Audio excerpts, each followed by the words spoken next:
denominado estamos los y las informáticos e informáticas preparados para esta industria 4.0. A modo de pregunta, es hacernos un llamado de conciencia a todos los que somos parte o prácticamente somos los que tenemos que afrontar este proceso de transformación de la industria 4.0. Agradecerles a los que están conectados en el webinario, tanto en las redes sociales de Facebook como acá en el Teams. Tenemos ya bastantes personas conectadas en ambas redes sociales y bueno, para mí es un gusto. Mi nombre es Irving Sáenz Córdoba, yo soy docente de la Universidad Autónoma de Centroamérica y estaré desarrollando este tema con ustedes a lo largo de la siguiente hora 15 minutos, la cual espero sea de muchísimo provecho para cada uno y que ojalá podamos hacer preguntas y podamos socializar al respecto, ya que tendremos un espacio también para preguntas, para consultas y dudas que se puedan ir generando a partir de los siguientes minutos. Eh, Veo que me acompañan ya 6 personas conectadas acá en la plataforma de Teams. Y bueno, sin más por el momento, iniciamos.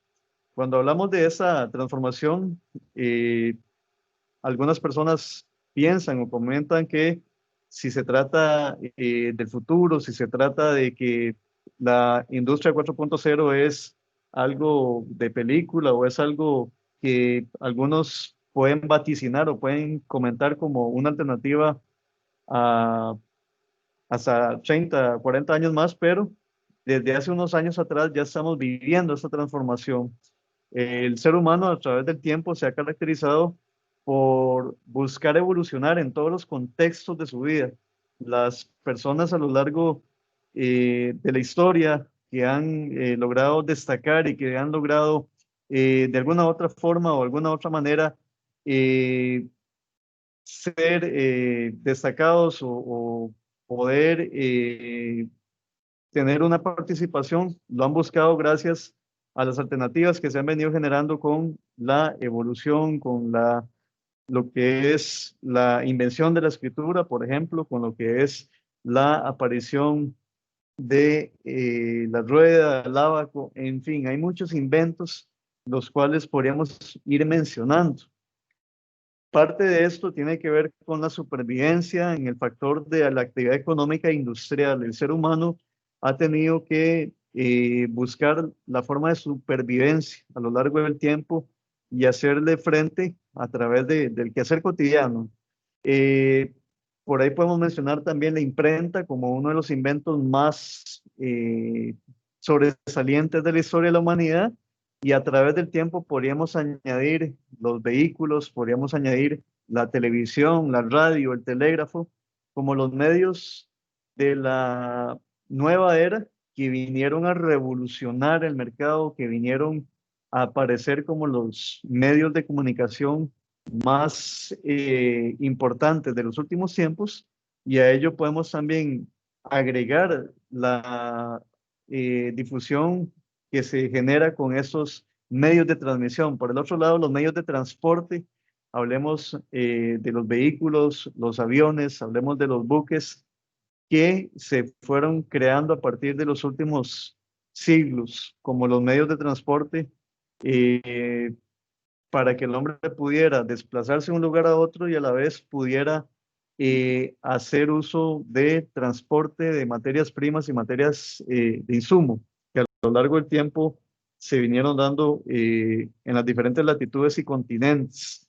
El ser humano siempre ha tenido esta necesidad de poder darle paso a este tipo de invenciones y con ello el invento, diría yo, que dentro del plano informático viene a cambiar mucho y es donde nos vamos a enfocar en esta ponencia, es en el tema del Internet, como uno de los inventos más recientes, hablemos de los últimos 40, 50 años, como uno de los inventos que más trayectoria o más peso tiene para el ámbito informático, para el ámbito ingenieril.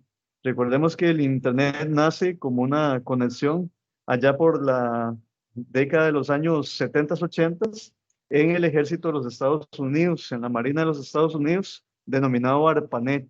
Y a partir de ese momento, esa conexión de Internet se da como una conexión entre dos bases militares, permitiendo lo que se concibe como la primera conexión a Internet. Y de allí fue un antes y un después de lo que denominamos o de lo que podemos decir como el matiz de la era informática o la era de la computación, ya que a partir de este momento se empiezan a dar los lenguajes de programación orientado a objetos, se da la parte de interfaz gráfica, se empiezan a tener las computadoras accesibles para todas las personas y con ello otros inventos y otros elementos que van apareciendo en el tiempo como los elementos más importantes de esta cuarta revolución industrial. Hablemos ya de que en la década en la década de los 90, perdón, aparece la Big Data, aparece la ciberseguridad, aparece la realidad virtual, aparece la comunicación máquina a máquina, el Internet de las cosas, aparece la robótica, la computación en la nube, por mencionar algunas de las principales áreas que eh, nacen o aparecen en estos últimos 20 años.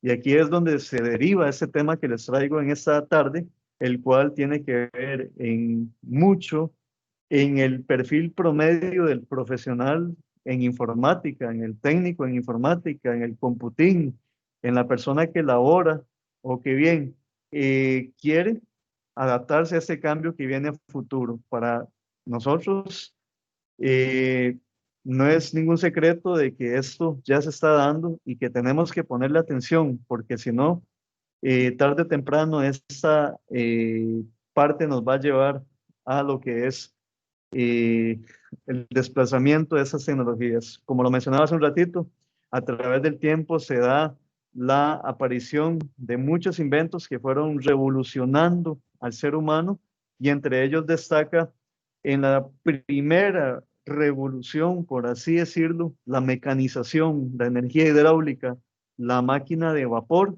como aquellos inventos destacados en aquella primera etapa que abarataron costos, que volvieron simple algunos modos de trabajos y que generaron muchos avances.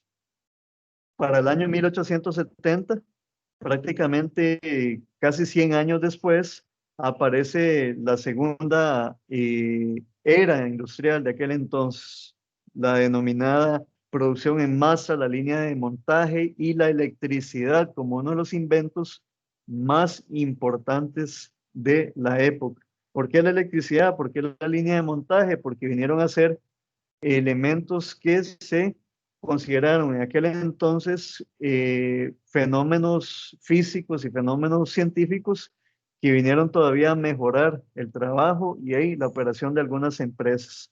Esos fenómenos dieron como resultado el tema de la corriente eléctrica, el magnetismo, en el caso de la electricidad, y con ello hacer uso de lo que es electrodomésticos, máquinas que tenemos prácticamente hoy en día y se dio un paso importante en la línea del ensamblaje. Ya se empezaron a crear las fábricas de ensamble, ya se empezaron a hacer los procesos de manufactura que fueron clave en el proceso para ya lo que fue la creación de años después aviones, carros, buques, como lo mencionábamos hace un rato, y con ello las diferentes líneas de ensamble, las diferentes líneas de creación de bienes electrónicos y electrodomésticos que se dieron a lo largo del tiempo. Entonces, la revolución industrial es de suma importancia porque viene a darnos esta transformación desde hace muchos años. Como lo decía al puro principio, el hombre vino a tratar de revolucionar o a tratar de hacer estos inventos a partir de muchas variables.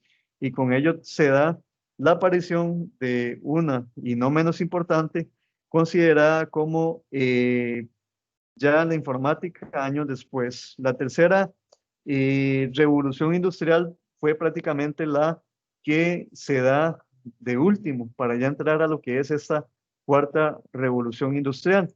Recordemos que la informática y automatización se da a partir de los años ya 1900 50, 1970, como el paso del hombre en la luna y otros elementos importantísimos, ya que aparece el tema de la automatización, ya aquí aparece el concepto de lo que es la parte de informática, haciendo ya su aparición y diciéndonos, utilicemos las computadoras, utilicemos los métodos científicos y técnicos que generan la digitalización en esta tercera revolución. Entonces, ya se da un trasfondo importantísimo en esta parte, lo cual nos permite a nosotros tener ya un papel en esta tercera revolución. Ya viene la automatización, que es dotar de esas mismas máquinas industriales, ya no tan manejadas por el hombre,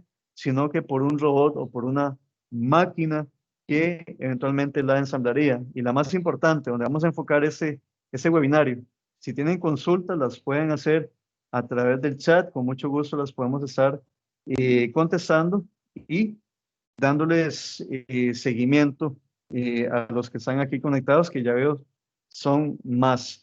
¿Qué pasa en esta industria 4.0? Y acá es donde me quiero enfocar. Aquí es donde ya aparecen estas ciencias que mencionaba hace un momento, la Big Data, la ciberseguridad, la industria 4.0, como tecnologías nuevas en el proceso informático. Ya no se ve aquello que veíamos al puro principio. Basta con ver los últimos 20 años para darnos cuenta lo que ha ocurrido con el storage. Los que somos millennials sabemos que ya los disquetes y los discos compactos ya no juegan un papel en nuestra vida.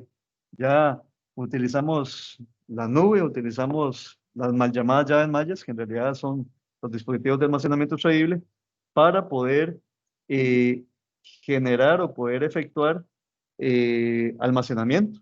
Hace unos años teníamos que usar los discos de disquetes, mejor dicho, los discos compactos, y que con el tiempo esto fue cambiando a lo que tenemos ya prácticamente hoy en día. Tenemos ya el tema del cloud, que más adelante desarrollaremos un poco acá, y las llamadas nubes, el cloud.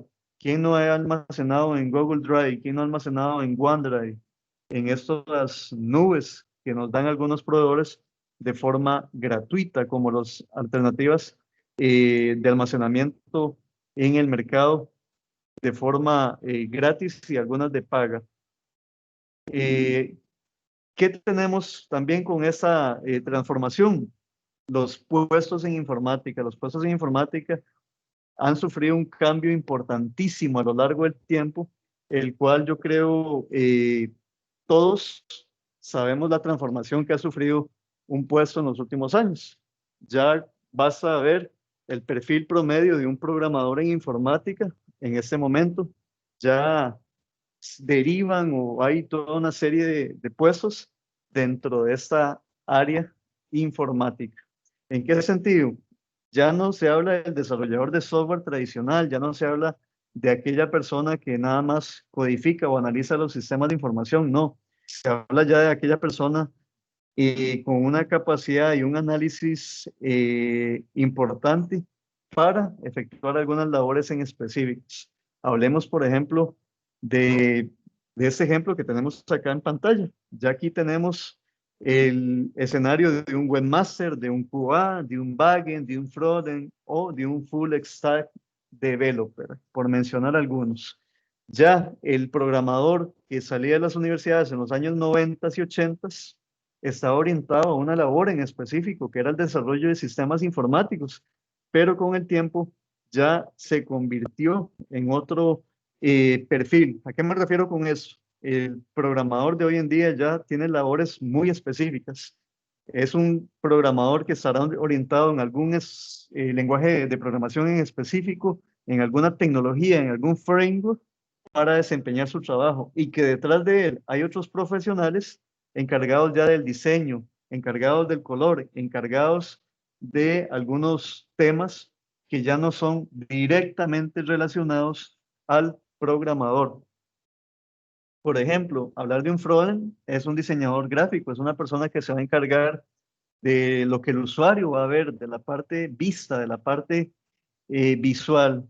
Si hablamos ya de un webmaster, va a ser aquel encargado de la página web, de hacer que aquella página web pueda funcionar. En fin, esto ha ido cambiando con el tiempo. Les mencionaba hace un ratito el QA. El QA ya es aquella persona que se encarga del control de calidad o que es el tester para garantizar que el sistema pueda funcionar. Y ahí puedo seguirles mencionando, por ejemplo, hace unos años atrás hablábamos de la figura del DBA. El DBA era el encargado de las bases de datos, de que el respaldo, la configuración, de todo el tema de base de datos, pero que con el tiempo ya no se dice DBA nada más. Ya se habla de desarrollador en NoSQL, ya se habla de analista de datos, se habla de científico de datos y a partir de ahí ya derivaron otros puestos. Vean cómo va un tema con el otro y la pregunta es, ¿estamos preparados para ese cambio? Ya no basta con que yo aprenda SQL nada más, o MySQL, Oracle, o un lenguaje de base de datos. Ya no es suficiente que yo aprenda nada más, por ejemplo, programación en uno o dos lenguajes. Ya yo tengo que saber otras tecnologías, ya yo tengo que estar inmerso en otras tecnologías para poder hacer frente a este cambio. Es por eso importante que nosotros analicemos y nos preguntemos si estamos preparados para este cambio que viene a futuro. Auditores en sistemas, especialistas en ciberseguridad, especialistas en inteligencia de datos, especialistas en inteligencia artificial, los DevOps, los analistas forenses, y puedo seguirles mencionando una lista de los puestos que hay en ese momento que hoy por hoy ya derivan de un puesto tradicional en el área informática. La imagen, como puede ver, es una imagen alusiva a lo que es un programador, a lo que es un full stack developer, a lo que es un backend, un frontend y un webmaster, que hoy por hoy ya son puestos diferentes. Los invito a que entren a una red social como la de LinkedIn y coloquen en el buscador de empleos webmaster, coloquen backend, coloquen frontend, coloquen full stack y se van a dar cuenta que les va a salir perfiles en todas estas áreas y con líneas de conocimiento en algunas de esas tecnologías que pueden ver en la imagen. Entonces, la industria 4.0 viene a afectarnos, no solo a los informáticos, viene a afectarnos a todos, a los de otras carreras, a los de otras áreas que de alguna u otra forma también se verán afectados para bien y otros para mal. ¿Por qué para mal? Algunos puestos van a llegar a desaparecer. Por ejemplo, se habla de que dentro de la industria 4.0 los robots de aquí a unos 20, 30 años van a cumplir un rol de manufactura, van a cumplir un rol de transporte como choferes, van a cumplir un rol en algún caso de construcción y esos puestos se van a ver afectados. Y esa es la otra cara o el lado oscuro de la moneda. Acá es donde estos puestos es probable que tengan una afectación directa por la industria 4.0, pero quienes sean los coayudadores o quienes sean los que tengan la capacidad de configurar esas herramientas serán indiscutiblemente los informáticos. Entonces, el cambio viene a ser una parte trascendental del procedimiento a futuro. La imagen en ese momento que están ustedes mirando tiene que ver con un gemelo virtual. Un gemelo virtual nos dice la literatura que es un procedimiento o un proceso a nivel de sistemas que usted puede hacer un respaldo a futuro suyo a nivel virtual y que tenga toda la información. Algunos lo definen como una herramienta que a grosso modo tiene que ver con la simulación del comportamiento de su homólogo físico. ¿Qué significa eso? Como las películas que hemos visto. Yo tengo un conocimiento, tengo recuerdos, tengo aprendizaje, tengo toda una vida y ese gemelo digital o ese digital twin va a tener todo lo que yo sé. O sea, viene siendo como futurista, pero ya eso se está dando en otras latitudes del mundo. ¿Y cuál es el punto acá? Es analizar en contexto qué elementos, qué áreas y qué áreas bases debemos tener nosotros o los que van a estudiar a futuro como las alternativas de estudio para poder suponerse y poder involucrarse en esta parte. ¿Qué conocimientos tenemos que tener a corto, a mediano plazo y qué paradigmas actualmente en la era informática está jugando un rol importante, tanto en la cadena de suministro, en el conocimiento, en la fabricación, en el usuario final, y cómo esta revolución industrial viene a confabularse en la producción informática y cómo eso da un resultado positivo para esos profesionales. ¿Qué tiene que ver esto? ¿Ok?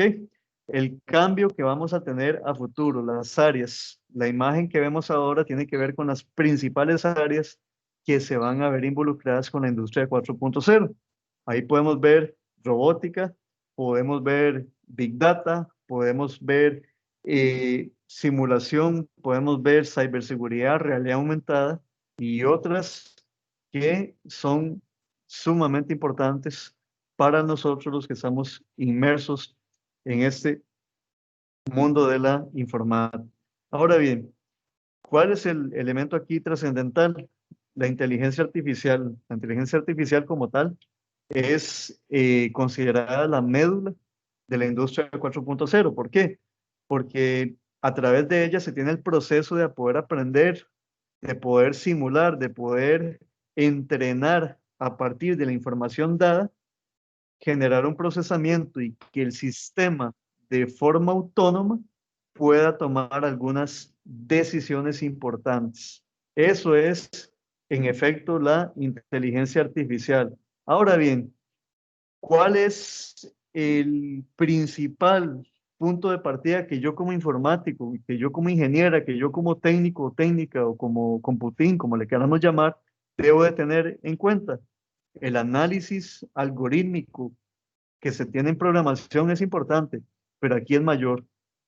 Los especialistas de la materia nos dicen que debemos tener un análisis algorítmico avanzado, una lógica matemática bastante desarrollada para poder involucrarnos en esta área.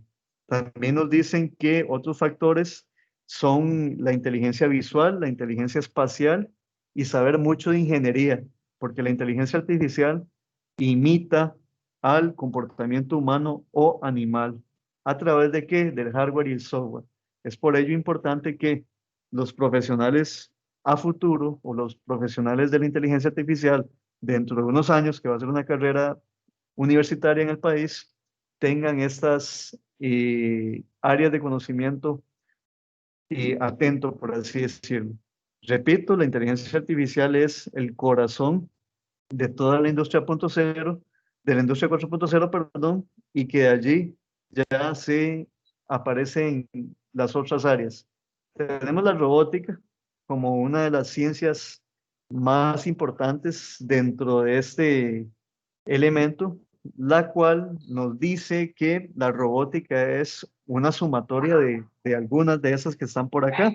¿Qué tenemos en la robótica? Tenemos la suma o la aglutinación de algunas ramas tecnológicas. Por ejemplo, tenemos el hardware, tenemos ahí el software, tenemos que de igual forma la inteligencia artificial, el asumir el comportamiento humano animal, nada más que esta vez me enfoco un poco más en el hardware, me enfoco más en un principio autómata, perdón, me enfoco más en un principio de un dispositivo que ejecute una tarea en específico. Como pueden ver la imagen, ahí está la robot Sofía, que en algún momento dijo que iba a aniquilar la humanidad. No sé si vieron esa entrevista. Hay otra entrevista con Will Smith que ella tuvo, hay otra entrevista que le dio a unos periodistas en México. En fin, tiene un montón de idiomas a partir de la inteligencia artificial que le dieron los ingenieros para poder tener un análisis, poder tomar decisiones, poder hablar, poder operar de muchas formas y con ello simular el comportamiento de un ser humano.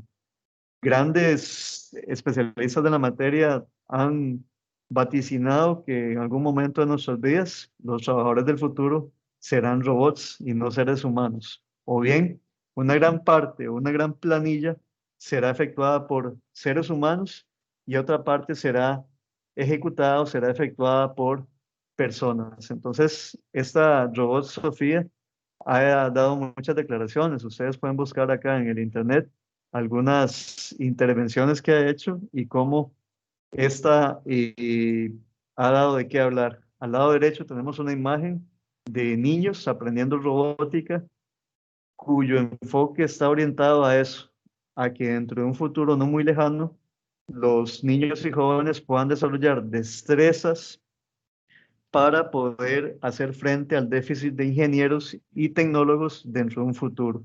La robótica a nivel educativo trabaja mucho la parte motriz, en el análisis del espacio, trabaja mucho la operación matemática, el razonamiento, toma de decisiones, trabajo en equipo, en fin, se trabaja en algunos casos hasta la electrónica y la mecánica, mecatrónica y otras áreas que los informáticos de hoy debemos tener cuidado y debemos aprender eso. ¿A qué me refiero con eso? Que un informático ya no se puede quedar con el software nada más. Ya tenemos que combinar la informática con el hardware. Tenemos que aprender a pensar cómo hacemos un robot, a pensar qué lenguaje utiliza un robot, porque dentro de un futuro no muy lejano nos va a tocar configurar, hacer y dirigir proyectos que tengan que ver con la robótica a nivel nacional e internacional. Entonces, se menciona la robótica como un eje importantísimo en el proceso. ¿Qué otro elemento tenemos ahí? También la simulación, perdón, y la realidad aumentada. Hace un tiempo atrás teníamos el famoso juego de Pokémon Go y apareció como un último grito de la moda en su momento, pero que también en la informática y las ciencias de la computación tiene elementos muy importantes, esos procesos de cómo imitar también el comportamiento a partir de un modelo, un sistema real y poder predecir ciertas variables a partir de la información dada. Creo que en informática se ha dado un paso bastante grande para las personas que quieren aprender, por ejemplo, a conducir, la gente que estudia aviación, la gente que estudia náutica, la gente que estudia medicina, ha tenido que ver con la simulación, que es hacer un comportamiento imitado o hacer un comportamiento a partir de un modelo hipotético y ver cómo se comporta a partir de la variable o a partir del proceso que usted vaya a efectuar. En este caso, se sugiere que la inteligencia visual, la inteligencia espacial, sean en la medida de lo posible áreas que el ingeniero o ingeniera, el informático o informática tenga que desarrollar en esta parte. Igual forma el hardware, el software, y podríamos hablar en algunos momentos de tener que saber un poco de la parte de predicción, cómo se comportan los sistemas y demás. Como han podido ver, las ciencias que hemos ido mencionando tienen relación una con otra. Aquí yo implemento inteligencia artificial, sistemas que me van a decir a mí si va a venderse o no en un lugar en específico. También tiene que ver con esto. Tenemos por ahí la integración vertical y horizontal y las imágenes nos hacen una breve alusión de lo que es esta parte. ¿Qué es esto? De la sistema de integración horizontal y vertical. Esto en parte tiene que ver con la integración de los sistemas de información y la relación de la mano humana. Como pueden ver, las imágenes tienen que ver con cadenas de suministros de vehículos. La del lado derecho tiene que ver con la fabricación de vehículos, partiendo de producción hasta la entrega al usuario final, al cliente que va a adquirir ese vehículo. ¿Qué quiere decir eso? Que ya el hombre interactúa en cierta forma con productos derivados de la robótica, de la inteligencia artificial y que genera una cadena productiva, optimizando el proceso de forma eficiente y eficaz para que no hayan errores a lo largo de la cadena de valor. ¿Qué queremos dar a entender acá? Estos brazos robóticos, uno hace el carro, otro lo pinta, otro le coloca el parabrisas y otro brazo se asegura de que el carro pueda funcionar al 100%.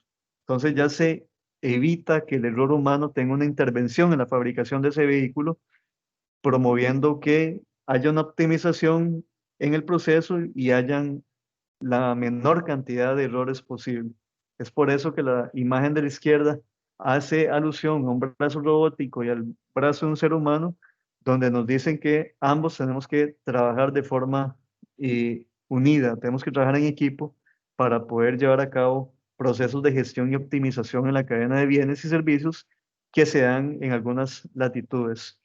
Creo que para poder involucrarse en esas áreas, el informático promedio debe tener una sensibilidad a lo lógico, una sensibilidad a la matemática y de misma forma saber robótica, saber mecatrónica, saber mecánica y otras áreas que le puedan coadyuvar a desarrollar esas tareas.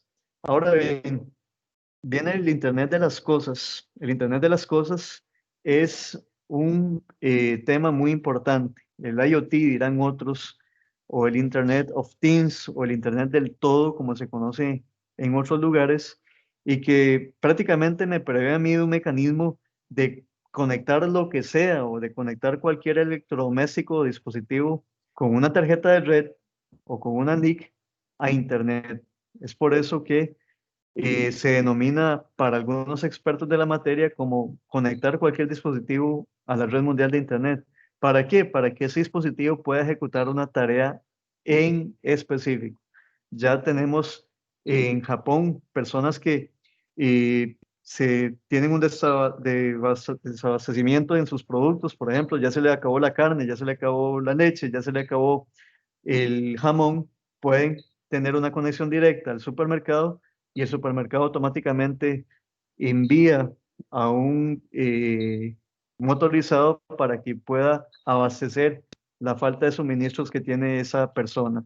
En otras latitudes podemos tener un control de nuestro hogar desde el teléfono a través de un medio de internet donde yo puedo apagar las luces, puedo poner a hacer café, puedo encender la cocina, puedo ver cómo está la temperatura de la refrigeradora y de tal manera poder tener un control y una administración total de forma remota. Entonces, el informático acá tiene que enfocarse en varias cosas: electrónica, redes, como una de las principales áreas que debe ponerle atención. ¿Y por qué no desempeñarse en el tema de la electricidad como una de las áreas en que esos dispositivos puedan funcionar de una forma correcta, con la corriente, el insumo que puedan recibir, y por ende también algunos lenguajes un poquito viejos como lo es C++, y enfocarse en ese lenguaje para poder crear Internet de las cosas a un futuro no muy lejano? Ahora bien, como pueden ver, ya estamos cerrando esta parte nada más y estoy dejando dos áreas para el final, que son las más importantes, pero no menos importante, el cloud computing. El cloud computing, por su parte, es otro tema muy importante y tenía que ver con la imagen de hace un ratito, donde podíamos ver un disquete, un disco compacto, una USB y el cloud como tal. La tercerización de servicios, llámese software as a service, la infraestructura como servicio o el platform as a service, tiene que ver con esa parte. Ya las organizaciones poderosas y los gigantes del Internet como Amazon, como Google, como Microsoft y otras, ya están vendiendo sus servicios de hardware y software a través del Internet. Ya el tema o la conocida premisa ya está pasando a un segundo plano. Ya yo dependo de una compañía de esas en otra ubicación geográfica para poder darle mis servicios, llámese correo, llámese base de datos, llámese VPN, llámese sistema inteligente, para poder tercerizarlo y darle a una organización como esas toda la federación y control de forma remota. Entonces, ¿qué tiene que ver la industria 4.0 con eso? Que nosotros los informáticos tenemos que tener un conocimiento amplio en esas tecnologías. Basta con ver estas nubes para que se den cuenta las tecnologías que nos están vendiendo y que las organizaciones están adquiriendo.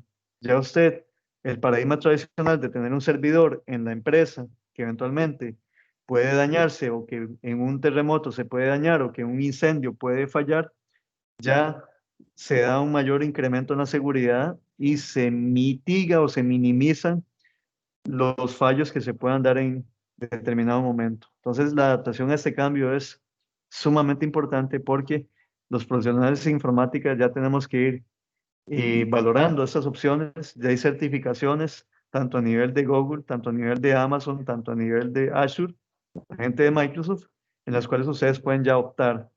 Que en algunos casos, estas certificaciones se pueden adquirir en el extranjero, se pueden adquirir en línea, para que le den una plusvalía a la hora de hacer una búsqueda de empleo y poder ser contratado más rápidamente. ¿Tenemos alguna consulta hasta acá? Vamos a ver en Facebook, en Microsoft Teams. Si alguno tiene alguna duda, consulta, podemos hacer la intervención. Todavía me falta un poquito, pero bueno, pueden escribirla en el chat si fuera el caso para poder conversarla por acá. ¿Qué pasa con las áreas que vienen más adelante, que fueron las dos que decidí dejar de último? Que esas áreas tienen un plus, tienen un más. Esas áreas son la ciberseguridad y la data. A corto plazo, y se está dando ahorita en media pandemia, la necesidad de contratar expertos en ciberseguridad.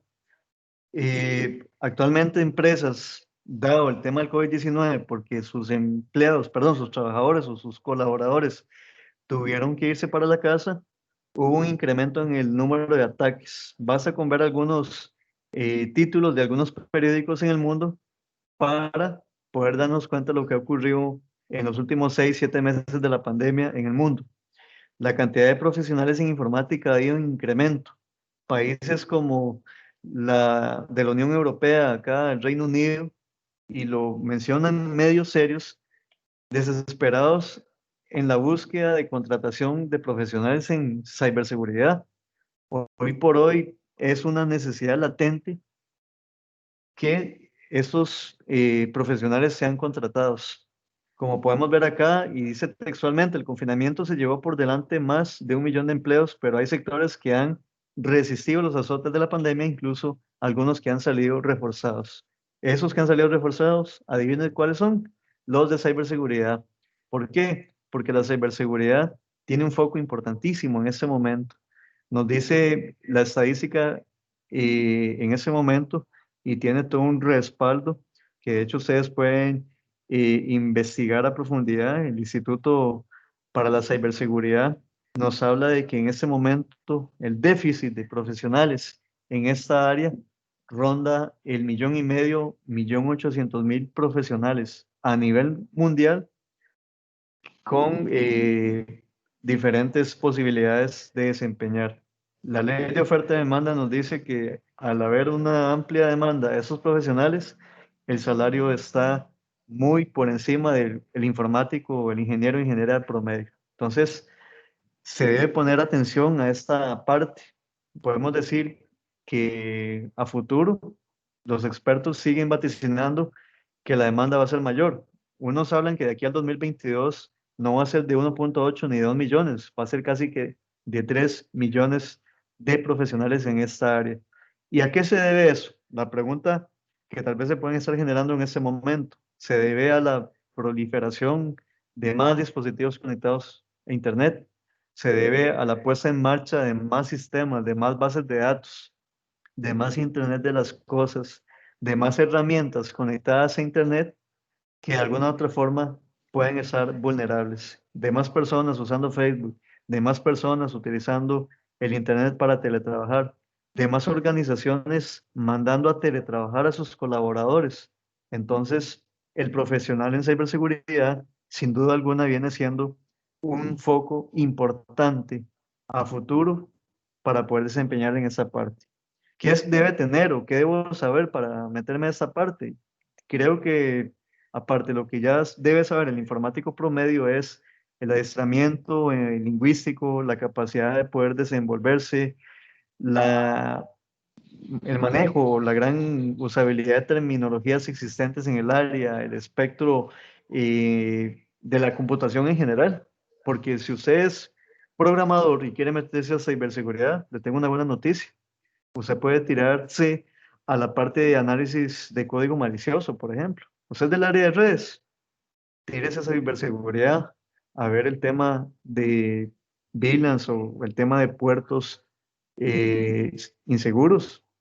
Le gusta la parte infraestructura, hay mucho campo.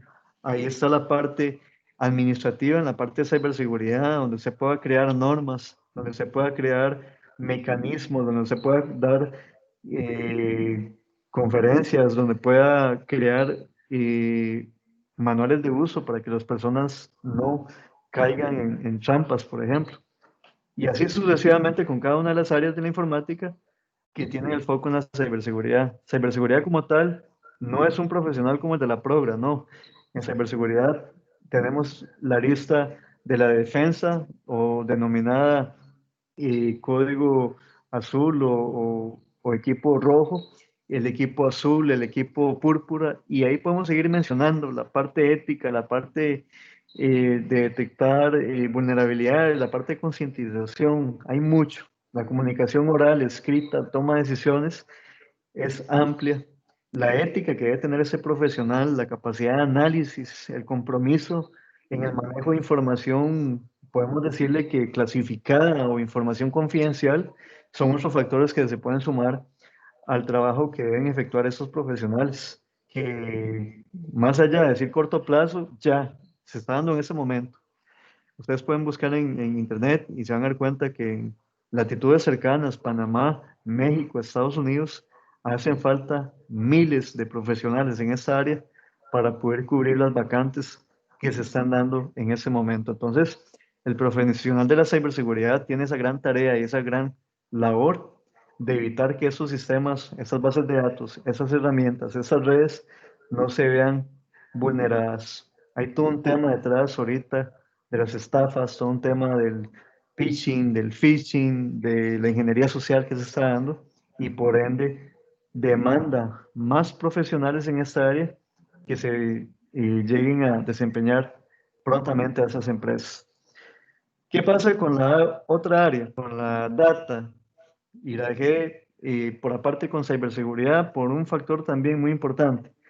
Y los expertos también nos dicen que después de ciberseguridad, Big Data o la ciencia de datos es considerado la segunda carrera con mayor demanda en el mercado a nivel informático en ese momento. ¿Por qué? Porque aquí yo tengo la capacidad de poder involucrar un poco el tema de la inteligencia artificial, aquí yo puedo involucrar un poco el tema de la simulación, acá puedo combinar un poco el Internet de las Cosas, ¿a partir de qué?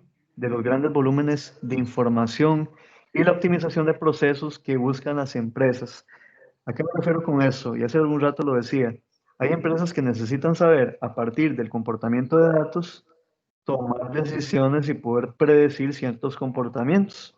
Por ejemplo, hay empresas en el país, hay una por ahí, una de las más grandes, que vende refrescos y otras sustancias por ahí, que le va a decir qué nivel de venta va a tener ese refresco o esa bebida en tal zona del país, debido al calor y al factor comportamiento y algunas fiestas populares que se dan en una zona geográfica, por ejemplo. Otras organizaciones están previendo, por ejemplo, que venden a nivel nacional, poder decir, mira, este producto hoy no se va a vender en Limón, pero se va a vender más en Punta Arenas. Que ellos se valen de la Big Data, del análisis de grandes volúmenes de datos, para poder un sinnúmero de probabilidades y tomar decisiones. Muchas empresas están contratando al científico de datos o al ingeniero de datos. Ya no se le dice DBA, ya no se le dice informático. Basta con meterse a LinkedIn, como les dije hace un ratito, y colocar Big Data y se van a dar cuenta del perfil de trabajo que les va a salir. Científico de datos, ingeniero de datos o experto en datos. Esos son los perfiles que nos están apareciendo. ¿Y qué tienen que analizar acá? El proceso industrial, el durante y el después.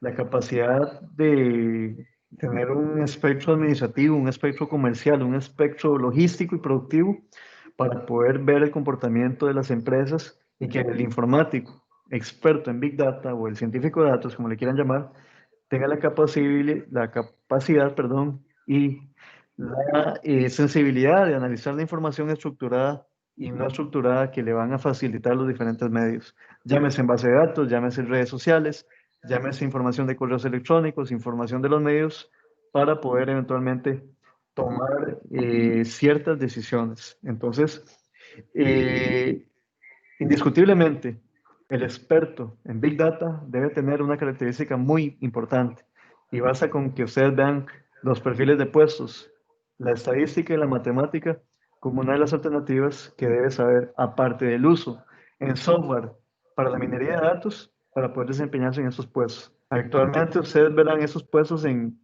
algunas empresas a nivel nacional y solicitan Ok, bachiller en ingeniería en sistemas con estudios avanzados en matemáticas y estadística. He visto otros donde nos dicen bachiller en estadística y estudios en ingeniería en sistemas. O sea, como que se cruzan las carreras.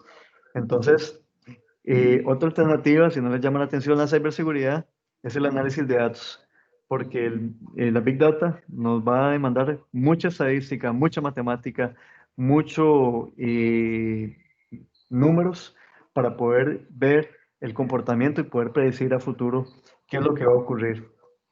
Ya para ir aterrizando, con estas áreas de la industria 4.0 también se derivan otras que son muy importantes, que aquí podemos seguir por horas hablando, pero que en efecto hablamos ahora del gemelo virtual.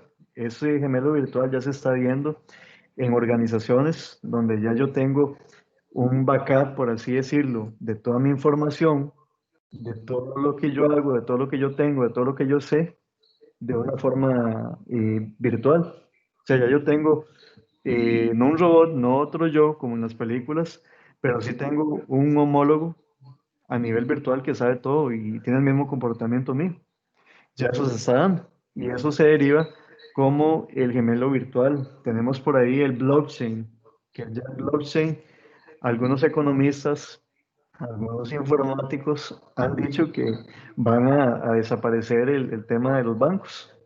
Y con más impuestos es probable que más personas utilicen la cadena de blockchain para poder hacer las transacciones. Y no solo transacciones financieras, autenticaciones, acceso a redes sociales, acceso a correos electrónicos.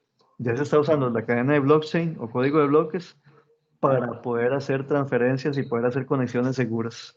¿Y qué involucra blockchain? Lo mismo, matemática, estadística, data, ciberseguridad, drones inteligentes, que tiene que ver con un poco robótica, un poco hardware, un poco Internet de las cosas. Por eso es que ya pertenece a la industria 4.0, pero ya es como una fusión entre algunas de estas áreas que podemos ver ahí en pantalla. Por mencionar algunas, la comunicación máquina a máquina, el tema de la impresión 3D, entre otras que podemos ver a futuro. ¿Qué pasó con la comunicación máquina a máquina? La red social Facebook hace un par de años atrás configuró dos servidores con inteligencia artificial, empezaron a hablar inglés, luego desarrollaron un idioma especial y empezaron a mandarse información. A los ingenieros de Facebook les dio tanto miedo que mejor decidieron desconectarlo. ¿Por qué será? Parte de lo que Hollywood nos ha vendido, ¿verdad? Que las máquinas van a tomar control del mundo. Pero bueno, esas son algunas de las áreas a futuro que también se suman o se intersecan en esta parte de la industria 4.0 como alternativas de la industria futurista o de la industria informática para algunos que nosotros los informáticos tenemos que afrontar. Y no solo los informáticos, como lo decía al puro principio, hay que analizar este escenario. Las personas que son de diferentes áreas, las personas que eventualmente van a desaparecer dentro de la masa laboral y de empleabilidad, trabajos que mencionaba al puro principio, que ya no van a tener espacio, que van a ser efectuados por máquinas, que van a ser efectuados por robots, creo que debería en parte preocuparnos, pero a la vez darnos tranquilidad y certeza de que dentro de un futuro no muy lejano podremos desempeñarnos en el campo laboral.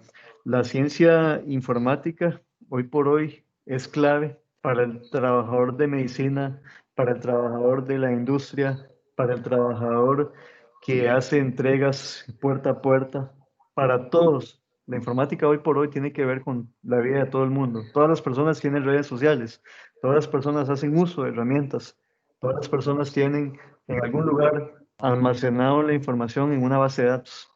Es por eso importante, y acá el llamado a que aprendamos a ver cuáles son esas áreas, cuáles son esas aristas, cuáles son esos elementos que yo debo de aprender para poder hacerle frente a esta necesidad, porque ya necesidad, el que hayan prácticamente 4 millones, perdón, 2 millones de trabajadores a futuro en el área informática, sin duda alguna es una problemática ya, diríamos, para empresas que están perdiendo datos, para empresas que están perdiendo información y que de alguna u otra forma tiene que ver con esta transformación. Por allá en Dubái se hablaba que era un robot que ya estaba funcionando como guardaespaldas. Sin embargo, algunos desmintieron la versión, dijeron que no, que era un robot que le daba la bienvenida a la gente, pero el asunto es que ya estas tecnologías se están viendo en países, en latitudes un poco más desarrolladas, ya esto expande todos los días, ya es algo que es normal en la cotidianidad de estas personas. El dentro de poco tiempo, ver un robot hablando con una persona, el ver un robot trabajando con usted en la empresa, va a ser un proceso tan típico que sin duda alguna debemos de asumir con mucha responsabilidad y con mucha ética y profesionalismo y que sin duda alguna nos invita a tener que seguir aprendiendo. El profesional de la informática tiene que aprender siempre y su aprendizaje es constante. Su aprendizaje se tiene que dar todos los días. El informático no termina de aprender de un día al otro, no. O se puede agarrar un libro de otra área de hace 20, 30 años y puede aprender lo que en ese libro dice. Pero en informática no, usted agarra un libro de hace 10 años y ya está obsoleto. Es por eso que se hace un llamado en el marco de la conmemoración del Día del Informático para que hagamos un análisis de estas áreas del futuro, de estas ingenierías del futuro, las cuales sin duda alguna tienen que ver con cada uno de nosotros. Esa es la ponencia que les tenía preparadas y acá en la página de Kratos Academy, en el Facebook Live y en el Facebook, perdón, en el Teams de la Universidad Autónoma de Centroamérica que se habilitó para este objetivo.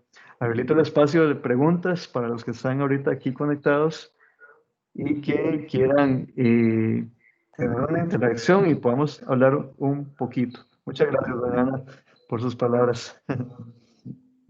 Habilito el espacio a partir de este momento para que podamos conversar un ratito, los de Facebook, los de Teams, y que podamos estar concluyendo.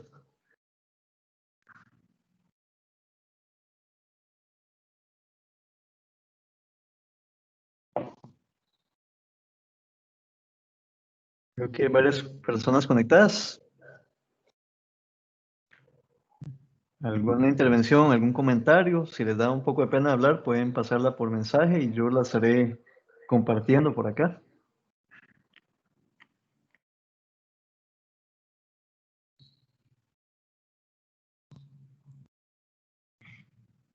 No todos.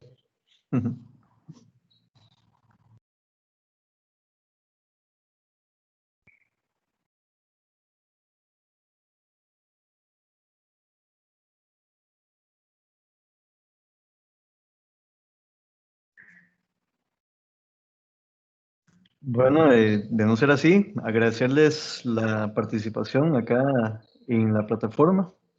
Para mí ha sido un gusto poder compartir en ese ratito, en el marco de la conmemoración del Día del Informático, esa información, que ustedes la tengan en consideración y puedan eventualmente valorar a futuro cuáles son las alternativas que deben tener. Nos dice por acá Valeria Arias, excelente todo, una consulta. Lo que mencionaste de análisis de código malicioso, ¿qué tecnologías y lenguajes lleva? Muchas gracias por la consulta, Valeria. En ese momento, las alternativas que están utilizando los profesionales tienen que ver mucho con los lenguajes que están derivando ahora. Por ejemplo, tenemos el lenguaje R, que es para poder tener un enfoque, un análisis estadístico en ese caso. Algunos utilizan algunas herramientas para la vulnerabilidad de código malicioso ya a profundidad. El perfil del QA en promedio era ver eso, ver los errores, ver los posibles problemas que se estaban dando en la infraestructura de programación de aquel sistema.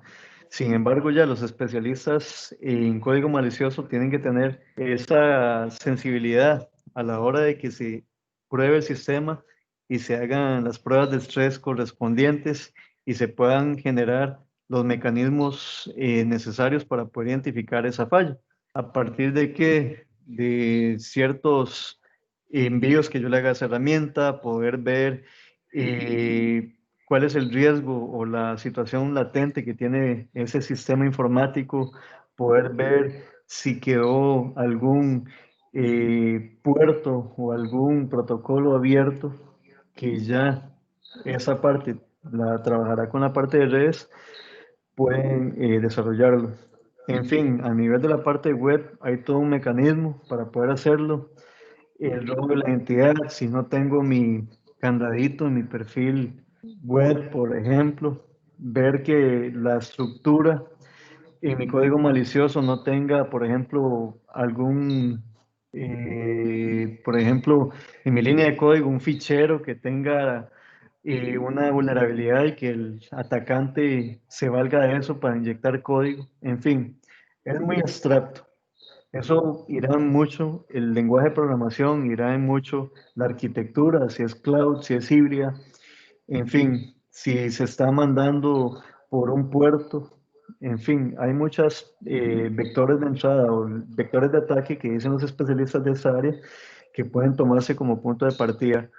Algunas compañías grandes como Google, Amazon venden algunos software que le ayudan a ustedes a poder identificar si hay alguna comprobación de malware. Herramientas como Parrot, Kali Linux, por mencionar algunas, traen inmediatamente programas para la protección avanzada y que ahí usted puede definir y poder escanear si existe algún archivo peligroso, si existe alguna vulnerabilidad, si hay algún puerto, si hay alguna contraseña insegura, si hay algún código abierto que el atacante pueda utilizar para eventualmente usarlo como un mecanismo de ataque. Por ahí, al conocimiento que tengo al respecto. Don Brian Hurtado nos dice, ¿qué es lo más importante que debe tomar en cuenta cuando se quiere buscar trabajo en seguridad? Y esa es una pregunta que han manifestado bastantes personas en esta área. Yo lo que le puedo decir a lo que he podido percibir de los conocedores en la materia y de lo que se está dando en el mercado es ver el mismo enfoque que usted va a buscar en su licenciatura y en su trabajo futuro. De todo lo que usted ha hecho en la universidad hasta este momento, usted tiene que percibir si lo suyo es la programación, si lo suyo es las bases de datos, si lo suyo es la parte de Cuba, si lo suyo es la parte administrativa, si lo suyo es, por decirlo algo, la parte bases de datos. Yo le podría decir que bajo esa misma premisa o bajo esa misma línea pueda analizar en contexto cuál es el área o cuál es el enfoque en el cual se quiere tirar su carrera. Y una vez tenga definido esa parte, se puede ir involucrando en la parte de ciberseguridad, que como lo mencionaba en el principio, la parte de ciberseguridad tiene ahorita, requiere, por ejemplo, de personas que se quieran destacar en el tema de, por ejemplo, ethical hacking, que eso es toda la parte de ver intrusión. Otros están contratando más expertos en la parte de legislación, por decirlo así. Otros están capacitando, perdón, andan buscando un consultor, que ya es alguien que tenga esa sensibilidad administrativa y que pueda, por ejemplo, darle todo un esquema a la organización. Otros, por ejemplo, ya están buscando más una persona más encargada en la implementación del proyecto desde cero, que el encargado de ciberseguridad le va a decir al programador cómo hacer eso, cómo evitar ataques de SQL injection, por ejemplo, o cómo evitar encriptación, o cómo hacer un cifrado simétrico, o cómo hacer una clave privada, una clave pública. En fin, los contextos de los encargados de ciberseguridad pueden ser muchos. Les decía a ustedes ahorita que se está dando el efecto ya azul o el equipo azul, el equipo rojo y el equipo púrpura. ¿Qué buscan estos equipos en la organización? El equipo azul busca defender, el equipo rojo atacar. Entonces, usted trabaja en ciberseguridad en la empresa, si está en el equipo rojo, tiene que ver cómo bota los sistemas, cómo los ataca, cómo los hackea. Y el equipo azul tiene que pensar en cómo se va a proteger, en cómo mitigar o cómo evitar el equipo rojo puede hacerlo. Entonces es toda una área ya grande que algunas empresas tienen para poder ver esa parte. La parte de vulnerabilidades, que venía muy a nada la pregunta anterior del código fuente, era mucho en el diseño, en la concepción y la implementación del sistema informático, la arquitectura, los frameworks de trabajo que se hayan utilizado, si la tienen en mirroring, si la tienen en premisa. Toda esa parte tiene que ver un poco con ese escenario en ciberseguridad, pero lo que le puedo decir es analizar en qué parte quiere enfocarse. Ok, red, base de datos, soporte, Cuba, y a partir de ahí poder definir cuál es el norte que usted quiere llevar y en ciberseguridad también lo puede hacer. Nos dice don Alejandro Porras, muy buena presentación y explicación. Muchísimas gracias por toda la información. Gracias a usted, Alejandro, por acompañarnos en este ratito que tenemos por acá. Voy a soltar al Facebook y continúo con las del Teams. Y dice por acá, soy profesor en la escuela y me agradó mucho ver que le estamos brindando a los niños una base de muchos de los puntos desarrollados en informática y robótica. Muchas gracias, doña Beatriz, por su comentario. Seguimos, don Brian dice, recién salido de la U. Perfecto. Felicidades, don Brian, y a seguir siguiendo esa línea o ese foco en el cual usted se quiera especializar.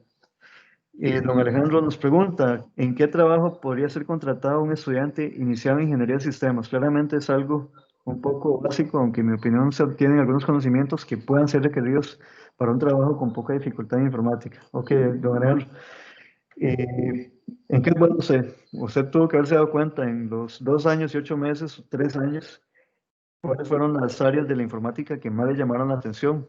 Tenemos redes, tenemos bases de datos, tenemos la parte administrativa, tenemos la parte educativa y tenemos estas ciencias que estuvimos desarrollando hace unos minutos.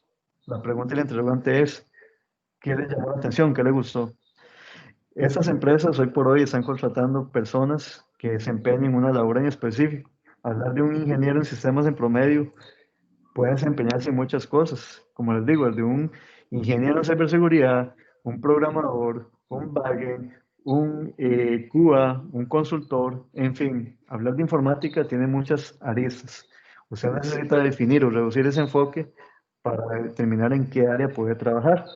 Desde la parte administrativa, dar soporte telefónico, programar sistemas, capacitar personas, ser líder del equipo, ser un DevOps, ser un tester, en fin, son muchísimas, muchísimas. Infraestructura tecnológica que combina un poquito todas. En fin, necesita primero reducir ese enfoque y decir en qué área o en qué foco quiere tener. Porque eso es como la medicina. Y cuando yo hablo con mis estudiantes, yo les digo, desde los que están iniciando el bachillerato hasta los que están terminando la licenciatura, les hago la pregunta, ¿cuál es el foco o cuál es la expertise en la cual ustedes quieren enfocarse? ¿Quieren bases de datos? ¿Quieren program? ¿Quieren enseñanza? ¿Quieren gerencia? ¿Quieren infraestructura? A esa pregunta pueda usted responderla y de ahí poder determinar en qué área se va a tirar. Hoy por hoy, los egresados de la carrera en informática, de los que salimos por allá en el año 2012, 2013, todos estamos trabajando en el área. Hace unos meses atrás hice una publicación donde daba a entender el déficit de informáticos que hay en el país. Y el último corte, según organizaciones de empleabilidad en algunos medios de comunicación, nos decían que el déficit de informáticos era de 8.000 solo en Costa Rica. Y el dato que les arrojaba de ciberseguridad está publicado por esas personas encargadas del Instituto de la Ciberseguridad de España y de Estados Unidos que han revelado esa información. Entonces, hay mucho, mucho, mucho trabajo. En ciberseguridad, un montón, y en informática también hay bastantes. ¿Alguna otra consulta por acá? Don Brian, muchas gracias, profe, muy provechoso. Gracias a usted, don Brian, por acompañarnos. Don Alejandro, muchas gracias. Y nos vamos a ir al Facebook de nuevo a ver si hay algún otro comentario. Y Bueno, no, no hay comentarios por ahorita, pero si alguno quiere hacer una intervención por audio, también la puede hacer en este momento. Si no, estaremos ya prácticamente finalizando. Bueno, Muchas gracias, profe. Buenas noches. muchísimas gracias a ustedes y estamos a la orden. Cualquier duda, consulta, quedan mis medios de comunicación por si tienen alguna duda. Gracias por habernos acompañado. Doña Ana, por la invitación. En nombre de la Universidad Autónoma de Centroamérica. No sé si quiere decir algunas palabras, doña Ana.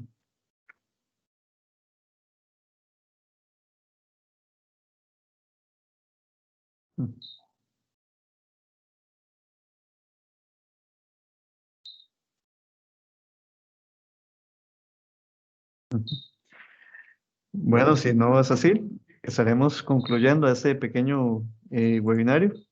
Espero que haya sido muchísimo, muchísimo